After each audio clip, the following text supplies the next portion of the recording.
Hello students, today we will discuss about introduction to computer.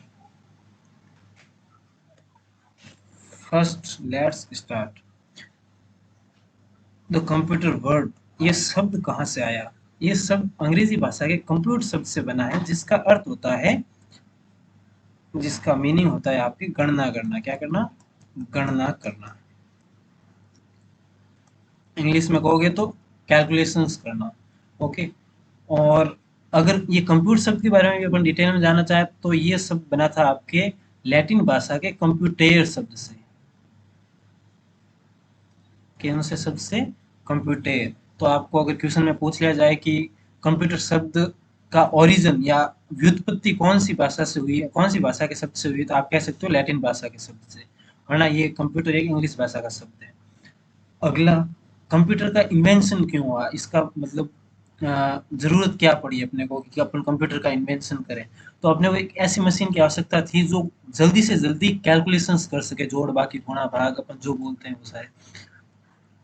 उसके लिए जोड़ बाकी गुणा भाग या कैलकुलेशंस करने के लिए अपने को मशीन की जरूरत पड़ी, और ये मशीन आपके फ्यूचर में कैलकुलेटर से आगे बन के क्या कहलाई? आपके कंप्यूटर।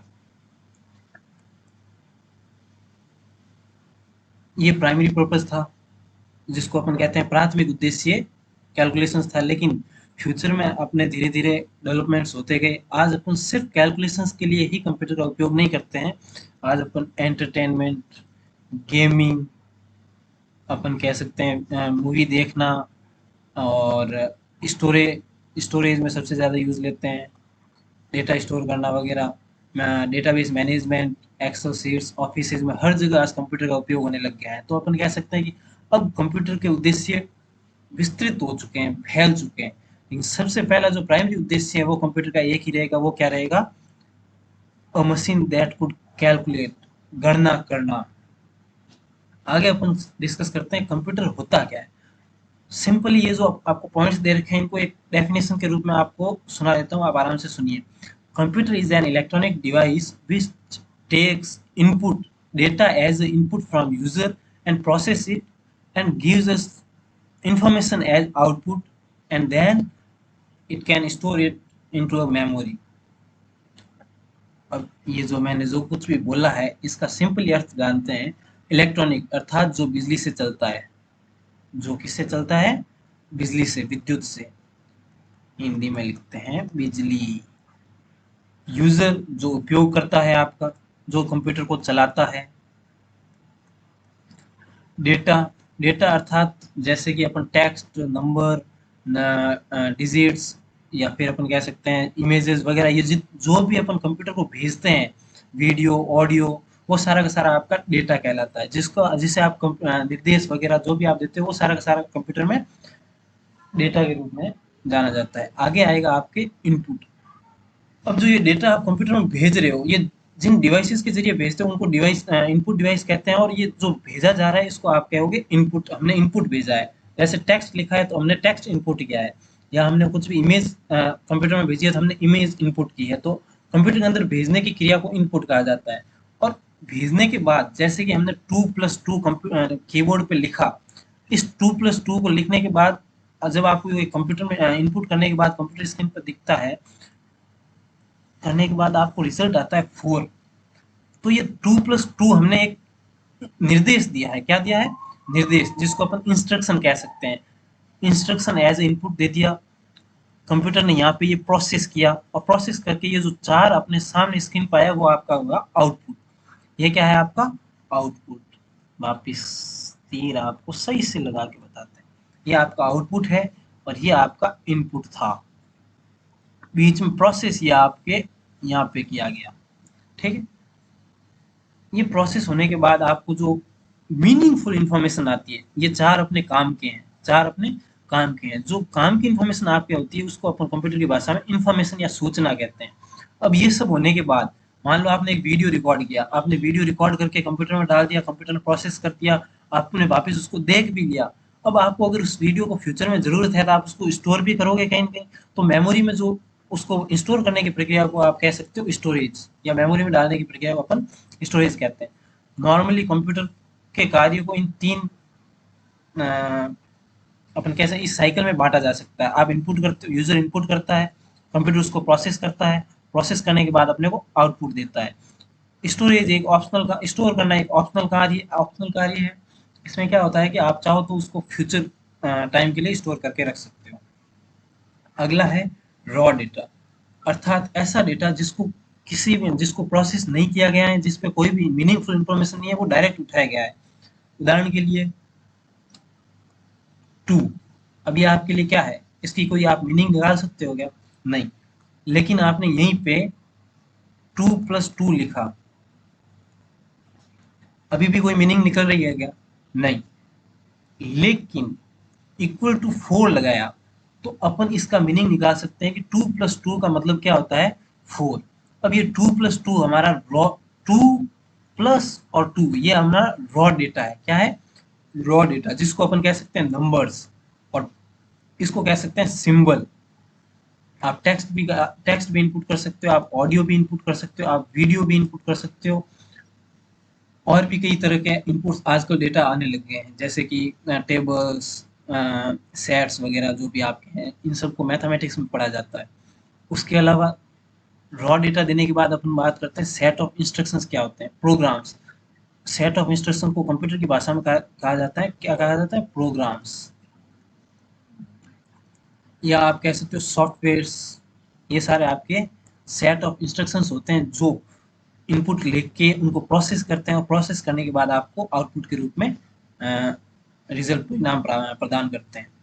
अब आउटपुट जो आपको मिलता है वो आपके लिए एक मीनिंगफुल इंफॉर्मेशन होती है, एक काम की जानकारी अपन कह सकते हैं, जो आपके किसी न किसी रूप में कोई सूचना प्रदान करती है।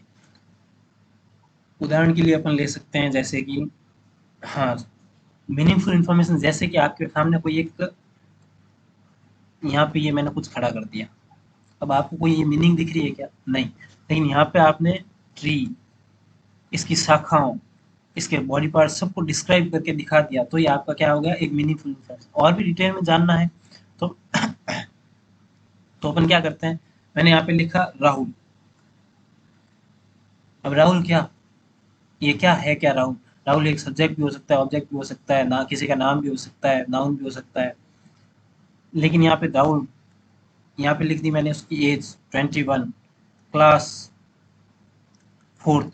अब ये आपके सामने एक रिकॉर्ड आया है, ये आपके सामने एक मीनिंगफुल इन्फॉर्मेशन, लेकिन ये आपके लिए कोई भी मीनिंगफुल इन्फॉर्मेशन नहीं कही जा सकती, क्योंकि राहुल से अपन उसका कोई भी आइडिया नहीं लगा सकते कि वो क्या चीज़ है, क्या क्वेश्चन मार्क लग जाता है राहुल अगर अपन सीधा लिखते हैं तो। लेकिन वहीं पे राहुल एज 21, क्लास 4, तो अपन एक मीनिंग निकाल सकते हैं कि राहुल एक लड़का है जो 21 साल का है और 4th क्लास पढ़ सकता है। हमने एज ज़्यादा ले ली, अपन 7 ईयर्स कर लेते हैं। Okay, then let's move to next, types of computer. अब आई होप आपके सामने ये क्लियर हो गया होगा कि अपन रॉ डेटा कंप्यूटर में इनपुट करते हैं, जिसको कंप्यूटर प्रोसेस करता है, प्रोसेस करने के बाद अपने को एक मीनिंगफुल इंफॉर्मेशन प्रदान करता है, जो आपके अपने लिए क्या होता है? आउटपुट कहलाता है। ठीक है, जो आउटपुट डिवाइसेस के जरिए अपन प्राप्त करते हैं। अब करते हैं अपन बात टाइप्स ऑफ कंप्यूटर की। कंप्यूटर 3 प्रकार के होते हैं, सबसे पहला एनालॉग, दूसरा डिजिटल, तीसरा हाइब्रिड। अब ये शब्दों से अगर एनालॉग, डिजिटल, हाइब्रिड शब्दों से अगर आप पहले से वाकिफ हैं तो अच्छी बात है, वरना हम आपको थोड़ा सा आइडिया दे देते हैं। Analog, analog computer analog signals पे कार्य करते हैं। अब एनालॉग सिग्नल्स क्या होते हैं? ये कि कंटिन्यूस सिग्नल होते हैं जो रुकते नहीं है, चलते रहते हैं। एक फिजिकल फिनोमिना जिसको कहते हैं, जैसे कि साउंड वेव्स, जैसे कि टेम्परेचर, या आपके अपन और कह सकते हैं मौसम की जानकारी वगैरह, ये लेना, ये कंटिन्यूस होती रहती है। इनके कोई भी ऐसे अपन इनको अपन अपने हिसाब से डिसाइड नहीं कर सकते, ये कंटिन्यूसली चलती है। वहीं पे डिजिटल, ये कैलकुलेट की जा सकती है। उदाहरण के लिए ये हमेशा 0 और 1 पे कार्य करती हैं, नंबर्स में कैलकुलेट करती हैं। इनके सिग्नल के आपको इस तरह से दिखेंगे, ये बॉक्स ऊपर जाएगा, नीचे आएगा। इसका मतलब होता है 1, इसका मतलब होता है 0 1 0 1। इस लैंग्वेज में ये कार्य करते हैं। एनालॉग कंप्यूटर का उदाहरण ले तो स्पीडोमीटर, गाड़ी पे लगा होता है, आपके बाइक पे। और भी उदाहरण ले तो एनालॉग वॉच। ठीक है, और उदाहरण ले तो वोल्टोमीटर, जो आपकी वोल्टेज वगैरह नापते हैं। ये सारे उदाहरण एनालॉग कंप्यूटर के हैं। अगला आता है आपके डिजिटल कंप्यूटर। ऐसे कंप्यूटर जो नंबर्स, डिजिट्स, टेक्स्ट इन पे कार्य करते हैं वो सारे डिजिटल कंप्यूटर कहलाते हैं। और इसका आपके कार्य होता है, एनालॉग कंप्यूटर का होता है मापने का, मेजर करने का, लेकिन डिजिटल कंप्यूटर का मुख्य कार्य कैलकुलेशंस करने का। अब इन दोनों का मिश्रण जो है वो आपका कहलाता है हाइब्रिड कंप्यूटर। दोनों का मिश्रण कैसे? उदाहरण के लिए अपन ले सकते हैं हार्ट रेट मशीन। आपकी हार्ट रेट ये कंटिन्यूअसली मापती है और साइड में आपको यहाँ पे दिखाती भी है 96 की हार्ट रेट चल रही है, 74 की हार्ट रेट चल रही है, 120 की हार्ट रेट चल रही है। तो वो सारे के सारे जो आपको नंबर्स और ये जो सिग्नल एक साथ दिख रहे हैं वो एनालॉग कंप्यूटर के ही सॉरी डिजिटल हाइब्रिड कंप्यूटर का ही एक उदाहरण है। इसमें क्या होता है कि एक एनालॉग कंप्यूटर लगा होता है जो हार्ट रेट मेजर करता है, और डिजिटल कंप्यूटर उस हार्ट रेट को कैलकुलेट करके आपको नंबर्स में शो करता है। क्लियर? आई होप आपको एनालॉग कंप्यूटर क्लियर हो गया होगा। ऐसे कंप्यूटर जो एनालॉग सिग्नल्स पे कार्य करते हैं, जिनके सिग्नल हमेशा कंटिन्यूस रहते हैं। डिजिटल कंप्यूटर ऐसे कंप्यूटर जो गणना कर सकते हैं, कैलकुलेशंस कर सकते हैं। हाइब्रिड कंप्यूटर ऐसे कंप्यूटर जो एनालॉग डिजिटल दोनों के मिश्रण होते हैं, अर्थात एनालॉग कंप्यूटर द्वारा जो मापन का कार्य करते हैं और आउटपुट को डिजिटल सिग्नल्स में शो करते हैं, जैसे कि हार्ट रेट मशीन। नेक्स्ट, ये जो कंप्यूटर टाइप्स थे वो एप्लीकेशन पे बेस्ड थे, अर्थात उपयोग के आधार पर इनका कहाँ पे उपयोग किया जाता है। एनालॉग कंप्यूटर का उपयोग आपको बता ही दिया, एनालॉग सिग्नल्स के रूप में, डिजिटल का नंबर्स वगैरह के रूप में, और हाइब्रिड इन दोनों का मिश्रण होता है। अगला है साइज के आधार पर, super computer, mainframe computer, mini computer और माइक्रो कंप्यूटर। इनका अपन सिंपल इंट्रोडक्शन अपन इन लिटिल लिटिल पॉइंट्स के रूप में कर सकते हैं, इनका कंपैरिजन कर सकते हैं। जैसे कि सबसे fastest computer super computer, super से कम फास्टेस्ट मेन फ्रेम, मेन से कम स्पीड वाला मिनी कंप्यूटर, मिनी कंप्यूटर से कम स्पीड वाला माइक्रो कंप्यूटर। कैपेसिटी, कैपेसिटी ये आपकी स्टोरेज कैपेसिटी, सबसे ज़्यादा भंडारण क्षमता आपके सुपर कंप्यूटर में होती है, फिर मेन फ्रेम, फिर मिनी, फिर आपके माइक्रो। ये आपको सिंपली मैं आपको ऐसा कर सकता हूँ कि ये super super is greater than main frame is greater than mini, and mini is greater than micro. I hope अब आप इन सब में भी डिफरेंस कर पाओगे। साइज में सबसे बड़े कंप्यूटर्स आपके सुपर कंप्यूटर हो सकते हैं, ये रूम के आकार के भी हो सकते हैं, एक फार्म के आकार के भी हो सकते हैं, और एक अ, अपन कह सकते हैं पूरी सिटी को भी घेर सकते हैं, जैसे कि ये अमेजन वगैरह, फेसबुक, इन सब के सर्वर्स लगे थे। सुपर कंप्यूटर का स्पेशली यूज मौसम विभाग द्वारा किया जाता है, वेदर डिपार्टमेंट द्वारा, जो अपने इंडिया में हो रहा है, जहाँ पे यूज हो रहा है परम वगैरह। अगला आपके आता है मेन फ्रेम कंप्यूटर। बड़े बड़े वेब सर्वर्स या बड़े बड़े बिजनेस, जैसे कि अपन कह सकते हैं बैंक, ये रेलवे का जो कॉरपोरेशन है, ये आपके मेन फ्रेम कंप्यूटर्स का यूज करते हैं।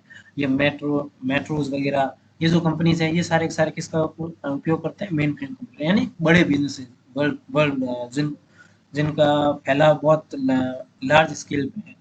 अगला आता है मिनी कंप्यूटर्स, जो छोटे सर्वर्स के लिए काम आते हैं, छोटे बिजनेसेस के लिए काम आते हैं, जैसे कि स्कूल, कॉलेज, यूनिवर्सिटी, इन सब में आपके मिनी कंप्यूटर्स यूज होते हैं, या छोटी कोई ब्रांच वगैरह में आपके मिनी कंप्यूटर्स यूज होते हैं। माइक्रो कंप्यूटर, इनको आपके पर्सनल कंप्यूटर भी कहा जाता है। एक व्यक्ति के लिए, सिंगल व्यक्ति के लिए आपके माइक्रो कंप्यूटर्स आते हैं। उससे पहले आपको ये कॉस्ट में सबसे ज़्यादा कॉस्टली सुपर कंप्यूटर होगा, और धीरे धीरे नीचे लेते जाओगे तो माइक्रो तक आ जाएंगे। पावर कंजप्शन सबसे ज़्यादा सुपर कंप्यूटर द्वारा किया जाता है, फिर धीरे धीरे माइक्रो पे आ जाएगा। इन चारों के बारे में जानने के बाद अपन जो डिस्कस करेंगे वो अपन करेंगे माइक्रो कंप्यूटर के बारे में। अपने काम का कौन सा है? Micro computer. माइक्रो कंप्यूटर आपके बेसिकली आपने देख ही रखे हैं, जैसे कि पहला आप माइक्रो कंप्यूटर भी कई टाइप के होते हैं, डेस्कटॉप, लैपटॉप, पाम टॉप।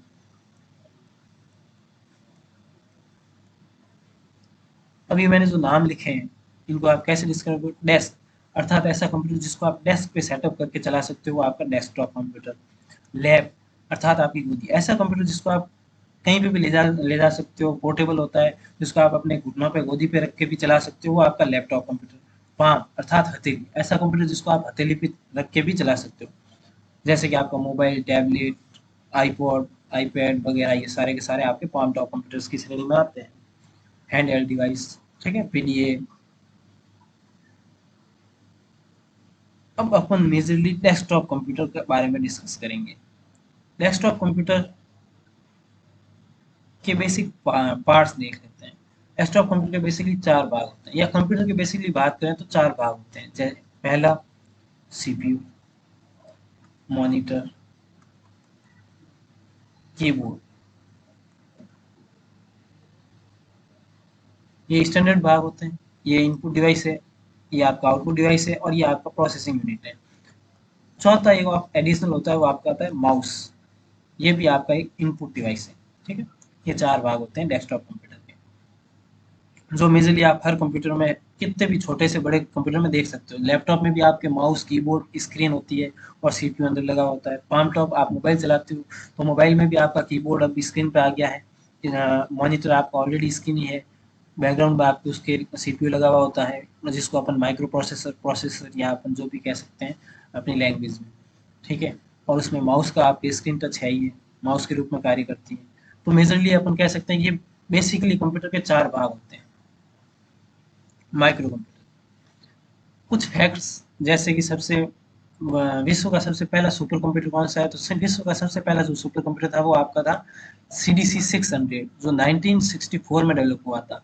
किसने किया था? ये आपके सेमोर क्रे ने किया था। इसी वजह से इसको क्रे कंप्यूटर भी कहा जाता है। सेमोर क्रे को super father of super computer भी कहा जाता है। ये आप ध्यान रखें, कुछ फैक्ट्स हैं जो एग्जाम्स में पूछे जाते हैं। इंडिया के सुपर कंप्यूटर के बारे में बात की जाए तो अ, ये आपके फर्स्ट, इंडिया का जो फर्स्ट सुपर कंप्यूटर था वो आपका परम 8000 था, जिसको सी डैक ने डेवलप किया था। और ये जो डेवलप किया गया था वो सी डैक में विजय पी पटना का भटकर के द्वारा डेवलप किया गया था। ये जो अपने इंडिया के फादर ऑफ सुपर कंप्यूटर कहे जाते हैं। अगला है कैरेक्टरिस्टिक्स ऑफ कंप्यूटर, स्पीड।